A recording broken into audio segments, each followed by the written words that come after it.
Last week, the US announced it would be sending 3 warships and some 4,500 troops to the Venezuelan coast.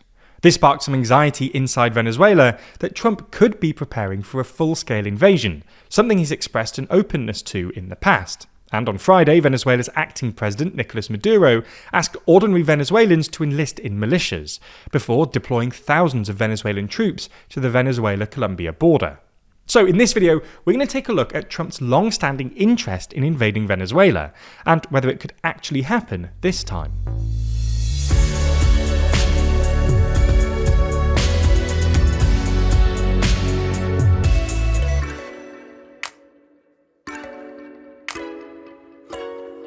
In the latest issue of our magazine, Too Long, we dive deep into the current state of America, discussing our real thoughts on the state of American democracy, soft power, universities, and the countries that could steal their crown, from China to the EU. Find out more about Too Long, the End of the American Order, by clicking the link in the description. So, probably the first thing to say is that Trump has actually threatened to invade Venezuela multiple times in the past. When Trump first took office in 2017, Venezuela was engulfed in crisis. The country was suffering with a long-running economic crisis, and in January 2017, Maduro's government abruptly pulled out of a dialogue with the Venezuelan opposition and began arresting opposition politicians. This sparked massive anti-government protests across the country, which escalated later in the year when Maduro announced his intention to rewrite the constitution, thus nullifying the upcoming presidential election and allowing him to stay in power indefinitely. And it was about this time that Trump apparently became interested in an invasion. According to CNN, on August the 10th, Trump floated a full-scale invasion during a closed-door meeting discussing America's Venezuela policy, only to be talked out of it by his then National Security Advisor, H.R. McMaster, on the grounds that it could backfire and was widely opposed by America's regional allies. Nonetheless, a day later, on August the 11th, Trump said he, quote, wasn't going to rule out a military option when it came to Venezuela. And White House spokespeople continued to insist that, quote, all options were on the table throughout his first term. Obviously, this didn't happen, and the Trump administration instead pursued a policy of so-called maximum pressure, offering a $15 million reward for any information leading to Maduro's arrest, imposing massive sanctions and refusing to recognize Maduro as the legitimate president. This didn't really work, insofar as Maduro didn't step down or make any meaningful concessions, and towards the end of his term, Trump ratcheted up the rhetoric, telling Fox News in May 2020 that, quote, if we ever did anything with Venezuela, I wouldn't send a small little group. No, it would be called an army. During the presidential election campaign later that year, there were reports that Marco Rubio, who was a senator at the time but has since become Trump's Secretary of State, suggested an invasion during at least 2 meetings with senior White House officials. And John Bolton, who was Trump's national security advisor between 2018 and 2019, published a book wherein he claimed Trump said that invading would be, quote, cool, because Venezuela is apparently, in Trump's words, really part of the United States. At the time, Bolton's allegations felt somewhat far-fetched, but they feel more plausible in light of Trump's annexationist rhetoric towards Canada and Greenland early in his second term.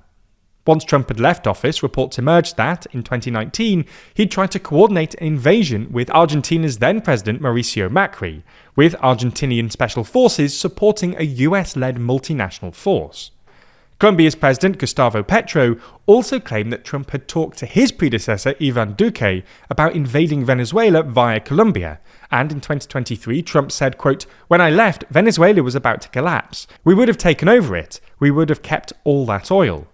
For context, Venezuela has the world's largest proven oil reserves, but oil production in the country has been hampered by chronic political and economic turmoil, which has, in turn, been exacerbated by massive US sanctions, plus the fact that Venezuelan crude is particularly heavy and thus more difficult to process.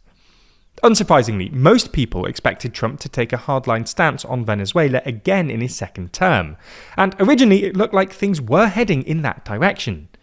Tensions spiked in January when Maduro suggested that Venezuela, with the help of Brazil, should invade Puerto Rico, an unincorporated territory and self-governing commonwealth of the US, in order to, quote, liberate its people. A few days later, Axios reported that Trump's team was planning on pursuing a policy of regime change in Venezuela, in large part because they blame Maduro and his chronic mismanagement for the massive migration outflows Venezuela has experienced in recent years. For context, some 8 million people, roughly a quarter of Venezuela's population, have fled Maduro's regime in the past decade, with many of them going to the US.